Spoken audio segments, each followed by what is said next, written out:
আসসালামু আলাইকুম, শেয়ার হাসান আপনাকে আজকে ভিডিওতে স্বাগত জানাচ্ছি। আজকে 2 জুলাই 2024 আজকের বাজার পর্যালোচনা কয়েকটি গুরুত্বপূর্ণ নিউজ আপনার সামনে হাজির হলাম।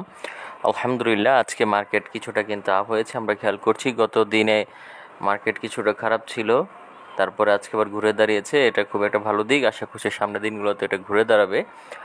আর একটা বড় বিষয় হচ্ছে টাকার অঙ্কে লেনদেন কিন্তু আজকে কমে গিয়েছে। তো সবগুলো বিষয় নিয়ে আমি আলোচনা করব। তো আলোচনায় যাওয়ার আগে একটা ছোট্ট অনুরোধ করি, আমার এই ভিডিও যদি আপনাদের ভালো লেগে থাকে বা সামান্যতম উপকার আসে, তাহলে আমি আশা করব আপনারা আমার চ্যানেলটিকে সাবস্ক্রাইব করবেন এবং আমার ভিডিওতে লাইক অ্যান্ড শেয়ার করবেন। তো যাই হোক, আর কথা না বাড়িয়ে সরাসরি আমরা ভিডিওর মূল অংশে চলে যাই। তো আমরা এখানে দেখতে পাচ্ছি যে আজকে ডিএসসি সাধারণ সূচকে 11.79 পয়েন্টের মতো আপ হয়েছে। এছাড়াও ডিএসসি 30 সূচক আমরা দেখতে পাচ্ছি এখানে আমার কিন্তু মাইনাস হয়েছে 5.01 পয়েন্টের মতো। এবং আমরা যদি ডিএসসি সূচকটা সূচকটা যদি খেয়াল করি, তাহলে দেখছি এটাও কিন্তু মাইনাস হয়েছে 2.27 পয়েন্টের মতো। অর্থাৎ 3 ইন্ডেক্সের মধ্যে দুটি কিন্তু মাইনাস হলো এবং একটি মাত্র শুধু প্লাস হয়েছে। তার মানে বুঝতে পারছি এই দুটো যে ইন্ডেক্সের শেয়ারগুলো রয়েছে তারা কিন্তু আজকে ভালো পারফর্ম করতে পারেনি।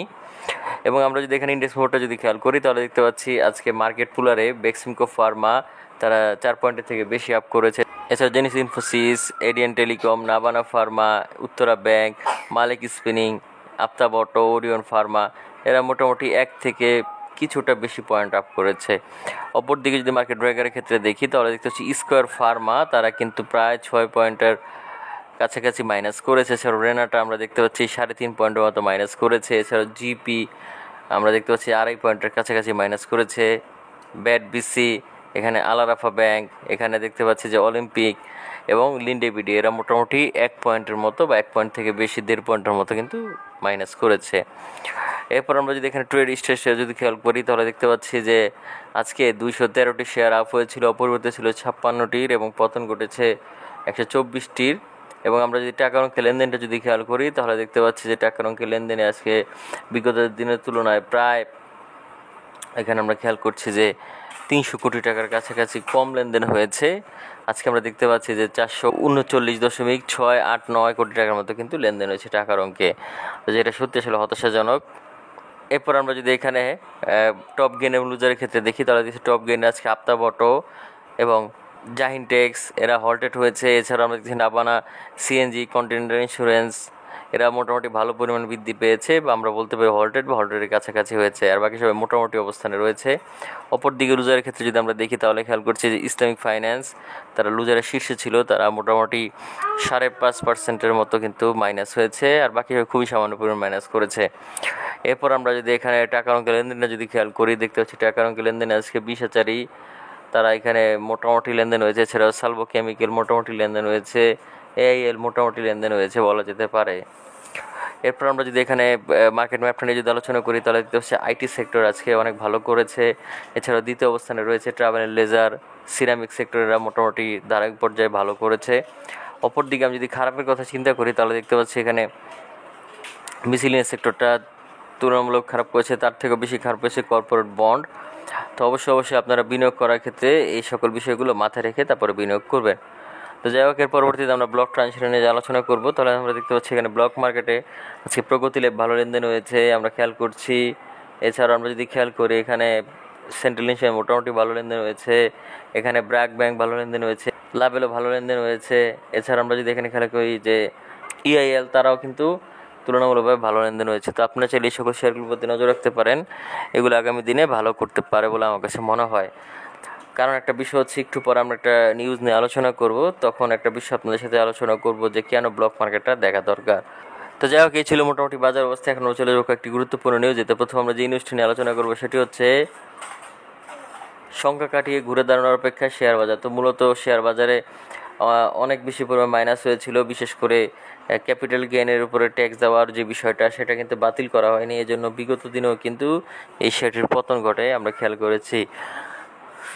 তো আসলে বিষয়টা এরকমই যে শেয়ার মার্কেটে একটা গুজব ছড়ালে বা কোনো একটা বিষয় যদি আসে, সেটা আসতে না আসতেই কিন্তু খারাপ হলে তার প্রভাবটা শুরু হয়ে যায়। অপরদিকে ভালো কোনো নিউজ বা ভালো কোনো ব্যাপার স্যাপার যদি আসে, তাহলেও মার্কেট আপ হয় না। তো মূলত আসলে মার্কেটটা এরকমভাবে চলছে, একজনের ক্ষেত্রে অনেক গতিশীল এবং আরেকজনের ক্ষেত্রে খুবই আস্তে আস্তে কাজ করছে।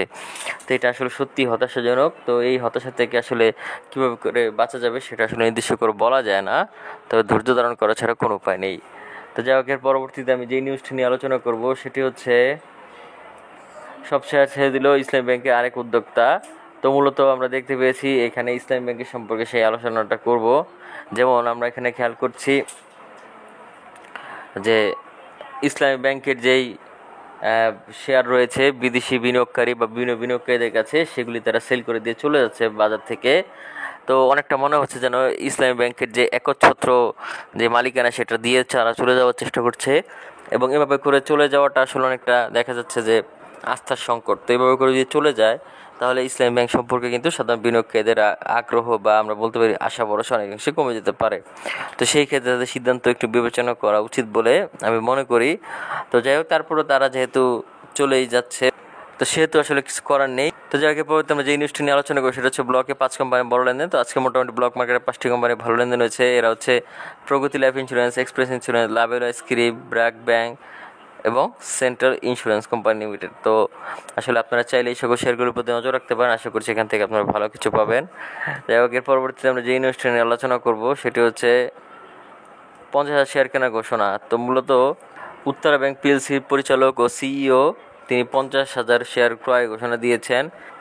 তো আমরা বলতে পারি যে আগামী 30 কর্মদিবসের মধ্যেই এই পরিচালক তিনি শেয়ার মার্কেট থেকে, আমরা বলতে পারি যে স্বাভাবিক মার্কেট এবং ব্লক মার্কেট উভয় থেকেই, বা আমরা বলতে পারি পাবলিক মার্কেট এবং ব্লক মার্কেট উভয় থেকেই তিনি এই শেয়ারগুলো কালেক্ট করবেন, এবং তখন দেখা যাবে যে ইসলামী ব্যাংকের কিন্তু চাপ বেড়ে যাবে, অর্থাৎ শেয়ারের চাপটা কিছুটা বাড়লে তখন সেক্ষেত্রে কিন্তু এই শেয়ারটির মূল্য পরিবর্তন করতে পারে। তো যাই হোক, এই হচ্ছে বিষয়। এর পরবর্তীতে আজকের দিনে সর্বশেষ যেই নিউজটি নিয়ে আলোচনা করব সেটি হচ্ছে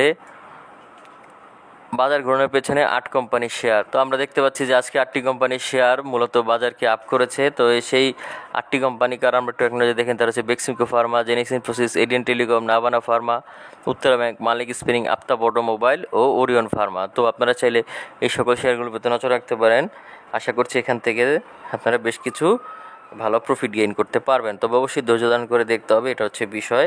আসলে পৃথিবীতে কোথাও শর্টকাটে কোনো কিছু করার সম্ভাবনা নেই বা সম্ভব হয়ও না, সেই ক্ষেত্রে আপনাকে পরিশ্রম করতেই হবে।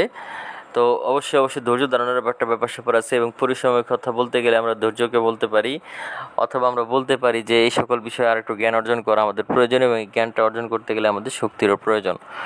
তো যাই হোক, জেনে বুঝে তারপরে বিনিয়োগ করবেন। আশা করছি এটাই হচ্ছে যে আপনাদের শেয়ার মার্কেটে বিনিয়োগ করার শেষ ভরসা। হয়তো এখান থেকে আপনারা হয়তো অনেকেই প্রফিট নিয়ে চলে যেতে চাইবেন। এখন সেই পরিমাণ প্রফিট পাওয়ার জন্য হলো অবশ্যই শেয়ার মার্কেটে থাকতে হবে এবং ধৈর্য ধারণ করতে হবে। তো যাই হোক, আজকের বিষয়টা কথা বলবো না, আজকে এখানেই বিদায় নিচ্ছি। আগামীতে দেখা হবে নতুন কোনো ভিডিও নিয়ে। সে পর্যন্ত আল্লাহ হাফিজ, আসসালামু আলাইকুম।